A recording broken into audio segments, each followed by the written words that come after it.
This week's episode of our show has been sponsored by the Grim Hollow Player's Guide, which is now available on Kickstarter. Grim Hollow offers a handbook for creating gritty characters in a dark fantasy setting, completely 5th edition compatible. The book is packed with new character building options, including rules for blood magic spells and all new subclasses for every single 5e class. Best of all, we are contributing to the book by creating several of the stretch goal subclasses, so the better the campaign does, the more we get to contribute. We've got some really amazing ideas that we've been working on that we can't wait to share with you. We've made the Nosferatu Patron for Warlocks, a bloody pact made with the legendary first vampire. To check out Grim Hollow and more of the work that we're doing for the book, follow the links in the description below to find the campaign on Kickstarter. And now, on to this week's episode. Greetings, my name is Monty Martin. And I'm Kelly McLaughlin. And we are the Dungeon Dudes. Welcome to our channel where we cover everything Dungeons & Dragons, including advice for players and guides for Dungeon Masters. We upload new videos on Tuesdays and Thursdays, so please subscribe to our channel so that you never miss an episode. This is part 2 of our subclass rankings for the fighter in Dungeons & Dragons 5th edition. If you haven't caught part 1, where we talked about the subclasses including the Arcane Archer, the Battle Master, the Champion, and the Cavalier, you can catch that right up over here. Today, we're going to be reviewing the Echo Knight, the Eldritch Knight, the Purple Dragon Knight, and finally, the Samurai. If you look on the screen right now, you'll see the criteria that we use to establish our rankings of the subclasses. We are pitting the subclasses against each other and trying to determine if they have features that greatly benefit the class as a whole, or if they take away from the core class.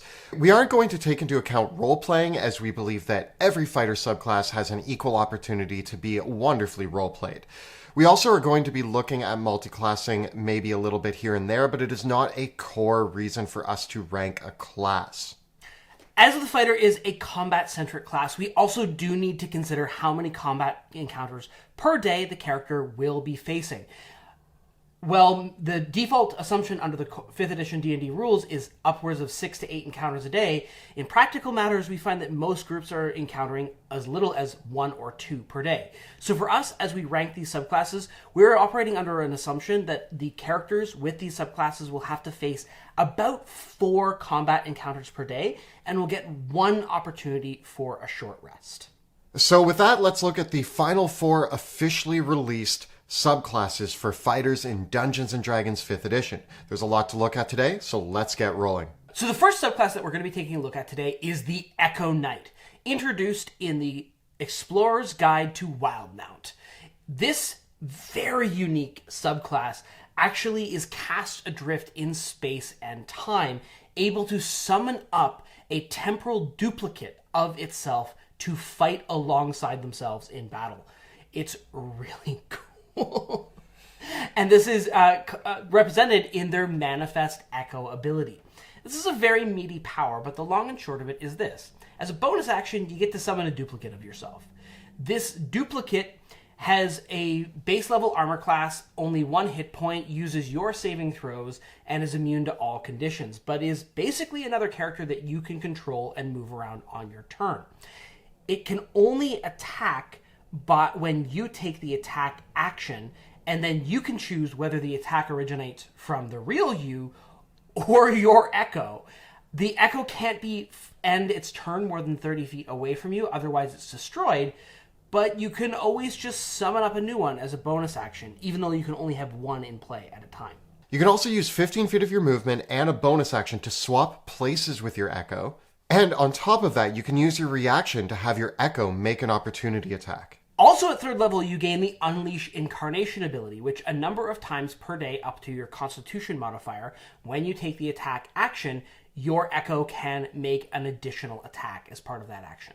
Note, however, that this must be a melee attack. So while your Echo could make both melee and ranged attacks when you are using your attack action, this additional attack has to be a melee attack.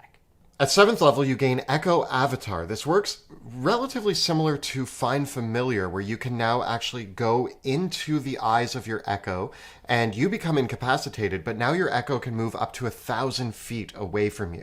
At level 10, you gain the Shadow Martyr feature, which allows you to use your reaction to have your Echo teleport to intercept an attack made against another creature. The attack targets the Echo and probably destroys it, but it could miss as well, in which case the Echo is still in place. And once you've used this ability, you cannot use it again until you finish a short or long rest.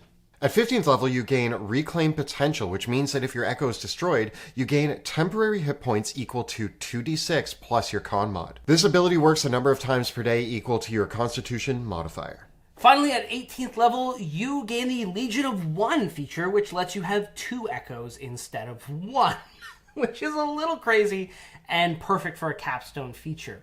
In addition to this, when you roll initiative, if you don't have any uses remaining of Unleash Incarnation, you gain 1 additional use of that ability. Every ability here is exceptionally useful.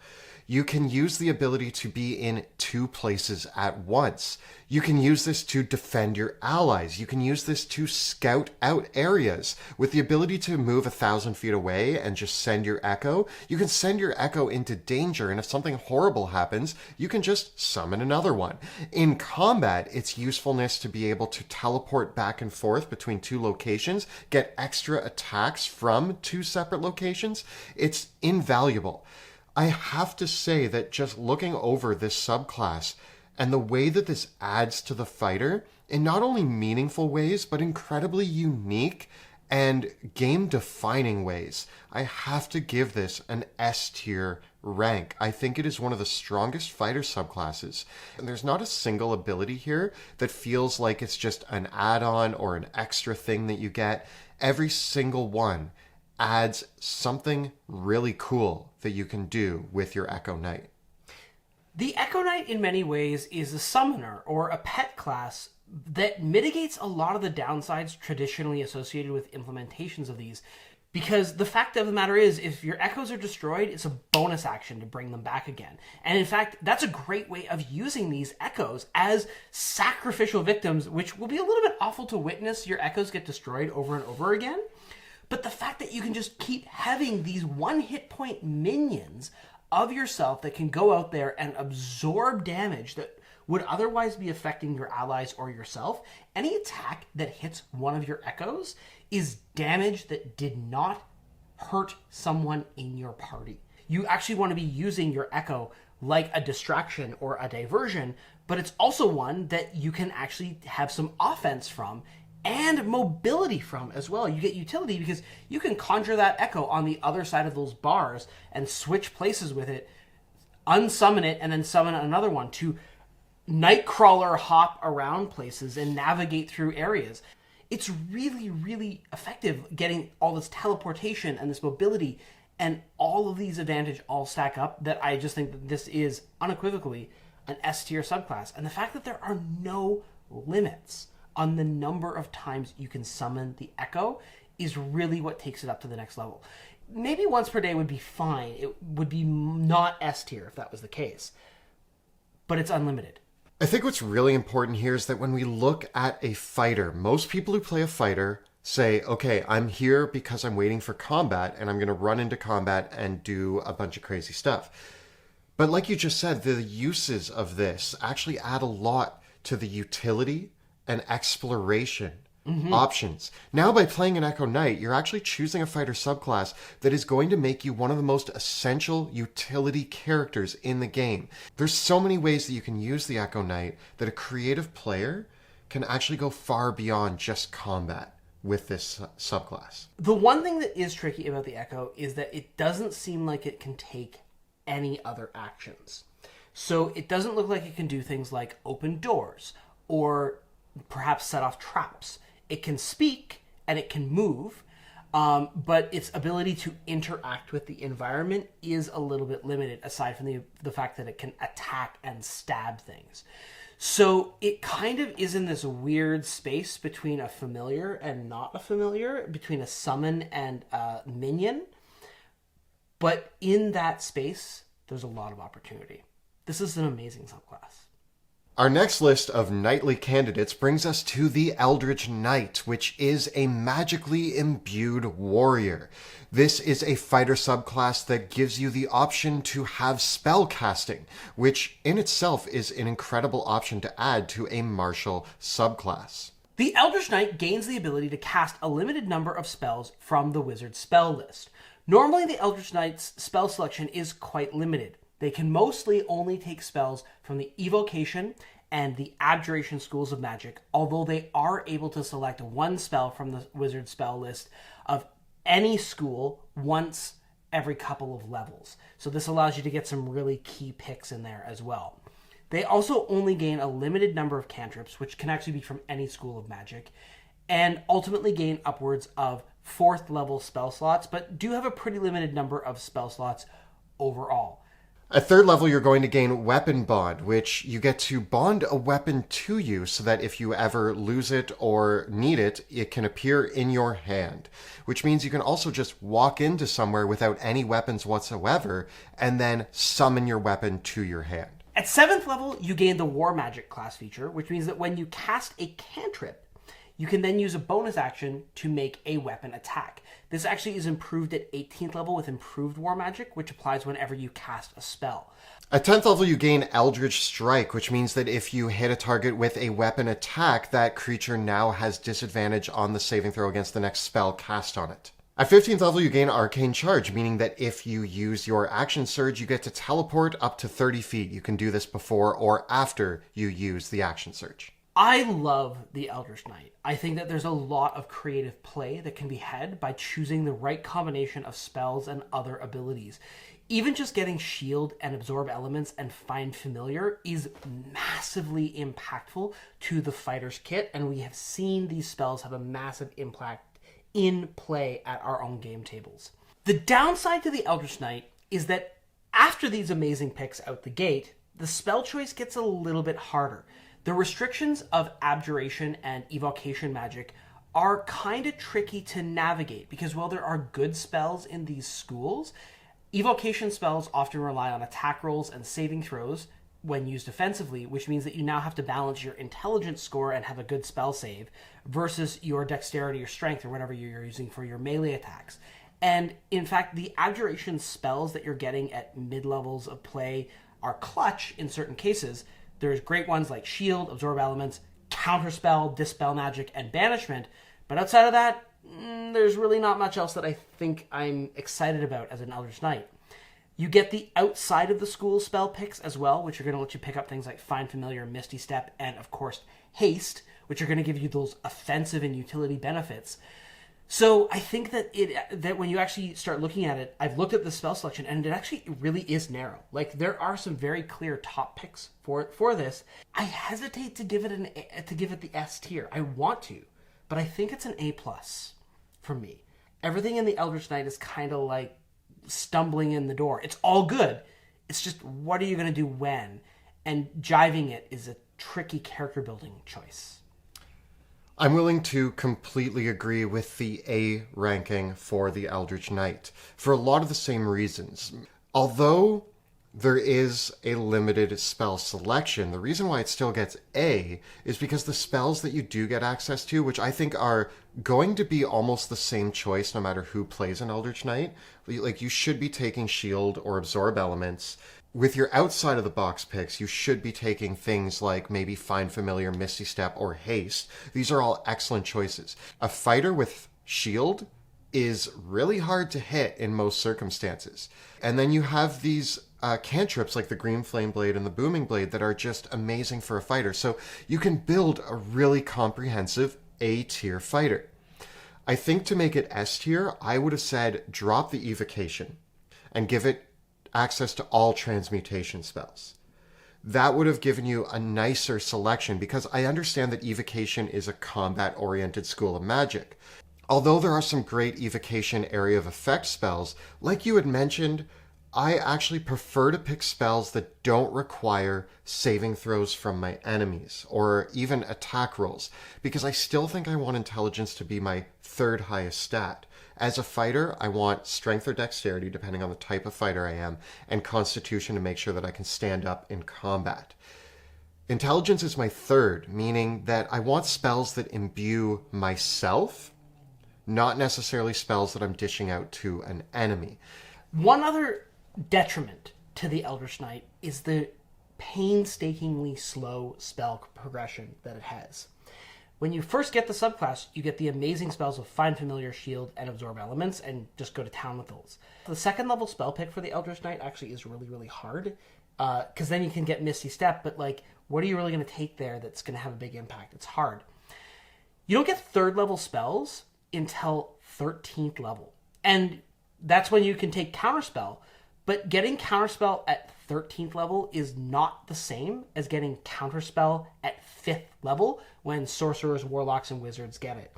The game is in a lot bigger state now, and now you're often going to be facing down spellcasters that are casting 5th, 6th, 7th level spells, which means now you are rolling to counterspell them rather than being able to upcast counterspell and just end the spell outright.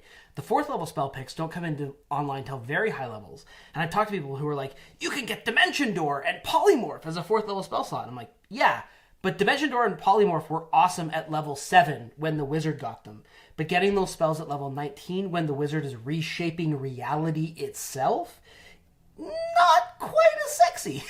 Yeah, I think that overall the Eldritch Knight is above average, but we need to set the right expectations on what you're going to get with the Eldritch Knight. It's so fun to play. Magic and fighting combined is just excellent, and a lot of people love that flavor, and this delivers on it. But it can't make the S tier because it just does have a few limitations and a few proper expectations that need to be set. So next up, from the Sword Coast Adventures Guide, we have the Purple Dragon Knight, or the Banneret.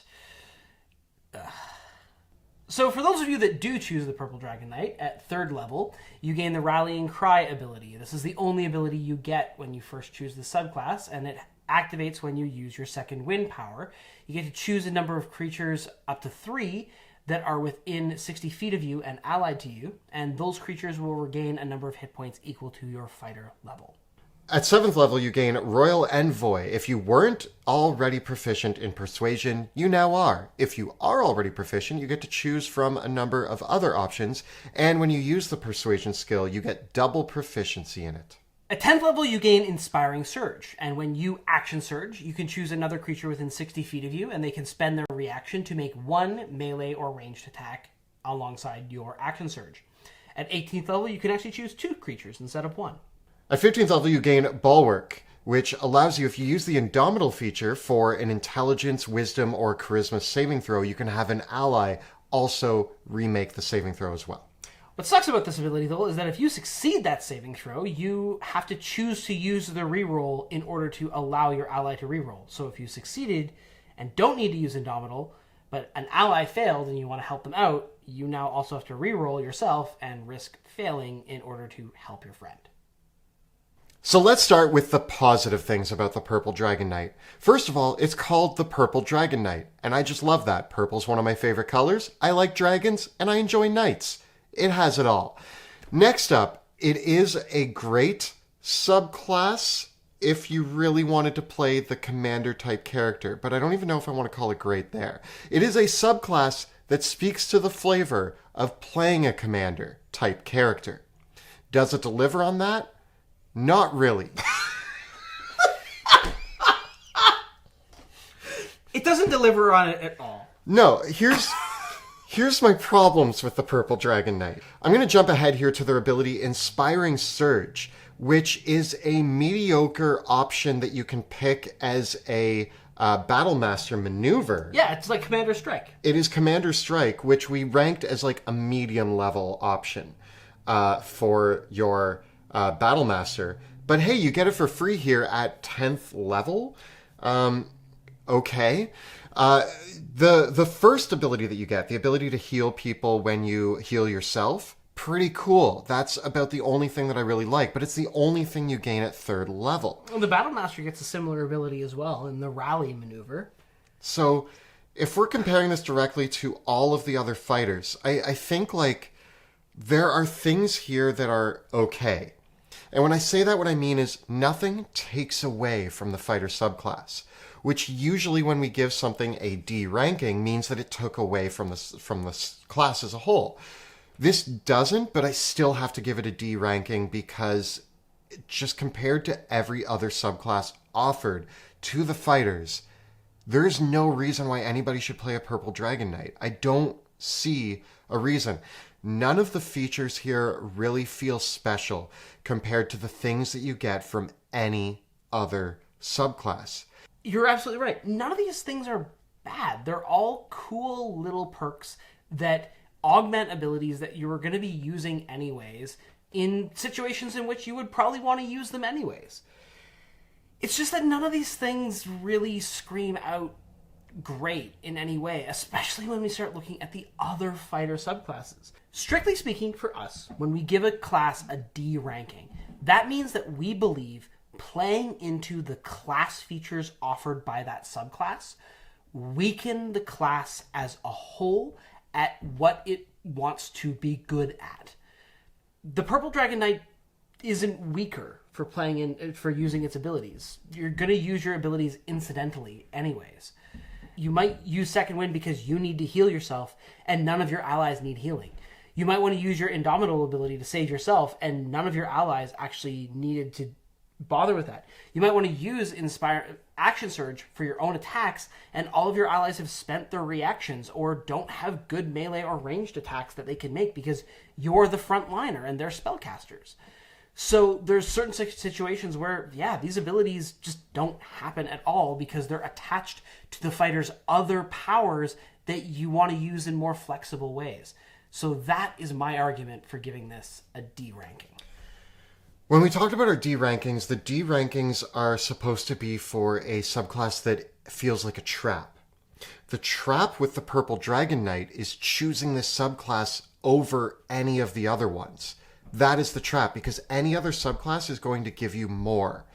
In my opinion, if I wanted to fix the Purple Dragon Knight, I would give it abilities that aren't tied to the core mechanics. If you wanted to play that commander-style fighter, let it use a bonus action on its turn to let somebody else make an attack. Let it use its reaction to maybe get in the way of attacks and block things. Or I would like to see more loose abilities that the Purple Dragon Knight could use to point at other people on the battlefield and be like, you're going to do this now, you're going to do this now, you can do this. And that would feel really full and proper for the flavor that they were going for, and it would feel powerful. But instead, it's tied to these core mechanics that don't always add up the way you want them to. Because if you pick this subclass, you're doing yourself a disservice for what you could accomplish with a fighter. Yeah, this subclass could have been a great opportunity to really loot the 4th edition Marshal class, which is a class that I loved a lot, and which, while echoes of that class have reappeared in the Battlemaster and other iterations of the fighter, really hasn't come back in a way that I want to see it come back. I loved that class from 4th edition a lot. It could have been here, but it's not. Lastly, we come to the Unrelenting Samurai. Being a recent fan of the game Ghost of Tsushima, this subclass actually spoke to me and I was really interested in reading it again and seeing what it had to offer. Well, right away you get a bonus proficiency in History, Insight, Performance, or Persuasion, so take that, Purple Dragon Knight. In addition, you also gain the Fighting Spirit ability. This is an ability that you can use 3 times before you need to take a long rest to regain it. It costs a bonus action to use it, and when you use the Fighting Spirit power, you gain temporary hit points, which started at 5, but raise up in the number of temporary hit points you gain as you level up. And then for the rest of that turn, you get advantage on all your attacks, melee or ranged. Pretty decent. At 7th level, you gain Elegant Courtier, which means that you get to add your Wisdom modifier to Persuasion checks, and you get proficiency in Wisdom saving throws. Take that, Purple Dragon Knight. At 10th level, you kind of get over the limited number of uses that you have for Fighting Spirit, because Tireless Spirit means that when you roll initiative, and if you're out of your Fighting Spirit, you regain 1 use. At 15th level, you gain Rapid Strike, which means that if you have advantage on an attack, you can forego the advantage to make an additional attack, which is almost always worth it. Yeah, being able to make 2 attacks without advantage on both those attacks is always better than being able to make 1 attack with advantage, because you have the chance to do damage twice. This is actually a great ability that combos really well with the Fighting Spirit power, because you can set yourself up and immediately get an extra attack. But you could also use this in much more creative ways. For example, you could shove a creature to try to knock them prone. This costs one of the attacks that you can use on your turn. And now the next attack that you make, because they're prone, is going to have advantage. So you get the attack back that you used to knock them prone in the first place. And now all the rest of the attacks that you make against them are going to have advantage because they're prone on the ground and you're beating them up with your two-handed sword. At 18th level, you gain Strength Before Death. If you are reduced to 0 hit points, you immediately get to take another turn. If you take any additional damage during that turn, it does count towards your death saving throws, but you basically get to fight back, and then at the end of that turn, you drop unconscious. I have mixed feelings about the Samurai. I really like the high-level features like Strength Before Death and Rapid Strike, abilities that don't come online till 15th and 18th level. But I think Fighting Spirit is a great way to automatically gain advantage. But the fact that it can only be used 3 times per day and only applies for 1 turn of attacks really feels like a big limitation. So because there's so many ways for fighters to gain advantage on demand, I think that the Fighting Spirit is not as good as it seems like on paper, particularly because there's a limited number of times that you can use it, and those are based on a long rest, not a short rest, and it only works for 1 turn. That said, there's no saving throw required to it. You just get to say, I'm spending my bonus action and I get advantage on my attacks this turn. It feels lackluster to me at lower levels, and it makes up for it at higher levels. Because of this, though, I think I'm going to give it a C. I disagree a little bit with you, and here's why. I want to give the Samurai a B. Okay. And the main reason for that is that, yes, the fighter does have a lot of ways to produce advantage. But for those times that you don't, you now get 3 a day where you get to give yourself advantage. So that fills the gap of when the fighter can't already give themselves advantage, which pairs really well with their other ability to forego advantage for an attack, which means that reliably, you have a lot of resources to give yourself extra attacks on a class that already makes a ton of attacks. Samurai are very quick with their swords, and I think that speaks here, and you have a lot of reliable ways to gain a lot of these features. Those first abilities do seem a little lackluster at first for only being 3 times a day, but when you get to produce advantage in multiple different ways by being a fighter, even like you said, just shoving somebody, knocking them over, and now giving yourself advantage. But if you can't do that, if you fail, you can still use your bonus action to give yourself advantage. There's a lot here. And it's not enough to make it comparable to some of the higher end subclasses that we ranked. That's where this one seems to fall short. And I think we look at it negatively because it's in the same realm as something like the Battle Master or the Echo Knight, which are unreal. Even the Eldritch Knight adding spellcasting is just really strong. It's reminiscent of things like the Barbarian's Reckless Attack, which they can constantly use and always have advantage, or the Paladin under the Oath of Vengeance, their Vow of Enmity, which lets them get advantage against one enemy for a whole minute, and then that comes back on a short rest. But this is 1 round of attacks, and I guess you're going to combo it obviously with Action Surge, right? Like you're going to bonus action surge, make a bunch of attacks all with advantage, and that is good. That's good. So I think I can be convinced to give it a B.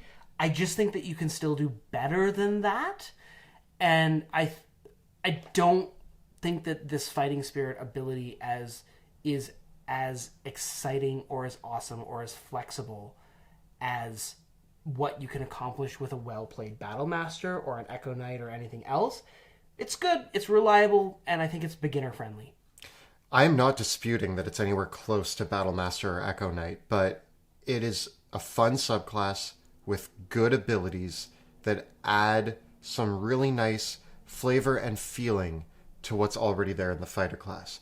I think that the right player playing this will have an A-level experience playing this. If you're in the party with another fighter who's playing a Battle Master, well, then you're going to be sad. I think you're going to be sad with this character until level 15. As soon as you get Rapid Strike, and perhaps even level 10 when Tireless Spirit comes online, and that way you always know in any combat encounter, you're always going to have that one really good turn. then you'll get that awesome burst damage turn with Action Surge and everything like that, and that'll still go really well. And Rapid Strike really does it. Like the Battle Master's maneuvers, yeah, they get 4 uses, but those come back on a short rest, and they get more of them. I agree. That's why Battle Master's an S, and this is a B. Okay. I can accept that. We'll give this a B. So right now up on the screen, you're going to see our final rankings for all of the fighter subclasses. But let's take a look at what the community thought of these final 4 as well, and then we'll look at them all together. So, acknowledging that the Echo Knight is a pretty new class and people might not quite have a lot of experience with it, 34.5% of people still gave this an S tier ranking, with another 32.6% giving it an A tier ranking, and 24.7% giving it a B tier ranking, with the remaining so giving it a C or less. I think pretty conclusively it's borderline AS. I think it's a little bit hard to see exactly how potent this can be, and it is quite a new subclass, but I think the reaction is overwhelmingly positive from the community to this subclass. I'm really looking forward to seeing the exciting fighters that people create with Echo Knight. When we look at the Eldritch Knight, we have a 22.8% for the S tier, a very prominent 43.1% for the A tier, with a 24% for the B tier, with the rest giving it a small amount for the C or D tier. So again, very reliably this lands in the A category. A few people like it more than A, and a few people like it a little less than A, but it's very safe that the community agrees with us. Yeah, the community really likes the Eldritch Knight, and I think that with a great selection of spells and thinking about exactly how you want to place your ability scores, you're going to have a lot of fun playing an Eldritch Knight. Coming to the Purple Dragon Knight, 37.4% of respondents gave it a D tier ranking, and 30% gave it a C tier ranking, with only 25% giving it a B, and less than 6% in total giving it an A or S tier ranking. This is one of the worst received subclasses amongst our entire surveys across all classes, and I'm pretty sure you know the only 2 that got worse votes than this one did. They're not in the fighter class, though. This is a pretty reviled subclass by the community overall, and I think I agree with them. The Samurai ended up a pretty mixed result here, with 11.7 giving it the S, 36.6 giving it A, 37.2 giving it B, and 11.9 giving it C. Very small amount for D, which I think does mean that it lands right in the middle here. I think we're safe to give it the B tier ranking. It does seem like a few people do like it a little bit more than the B tier, so it kind of lands in the high B to low A spectrum from the community. And I think us giving it the B tier ranking is the appropriate choice. All in all, these are our community rankings based on the top response in our surveys. And once again, here is our personal rankings from Kelly and myself. Overall, I think there's a lot of alignment here. The fighter is a popular class, and a lot of people have played fighters and tried out all the subclasses. Well, it's very clear that the Battle Master and the Echo Knight and the Eldritch Knight are amongst the top of the pack. I think that there's a pretty big fat middle of very satisfying fighters to play, although I would probably steer most players away from the Champion, the Arcane Archer, and the Purple Dragon Knight myself. I really think at the end of the day, as long as you're not playing a Purple Dragon Knight, you're going to have a good time playing a fighter, because the core class in itself makes you a pretty powerful character that's a lot of fun to kick ass on the battlefield. If you want to play the all-star fighter, you're probably going to pick the Echo Knight or the Battle Master. But there aren't that many bad choices here, and I think the fighter as a whole is just a great and well thought out class. So this has been a look at our fighter subclass tier rankings in Dungeons & Dragons 5th edition. Tell us about your opinions on the fighter subclasses in the comments below. The videos that we create on our channel are made possible thanks to the incredible generosity of our Patreon supporters. If you enjoy the work that we do here on YouTube, please consider joining our incredible Patreon community by following the links in the description below. And if you want to see some great fighters in action, make sure to check out our live plays in the Worlds of Drakkenheim, which airs Tuesday nights at 6 p.m. Eastern at twitch.tv/dungeon_dudes. You can find all the previous episodes of the current season right up over here. And we are working our way through ranking all the other subclasses for all the other classes in D&D 5e. Check it out right up over here. Please subscribe to our channel so that you never miss an episode. Thank you so much for watching, and we'll see you next time In the dungeon.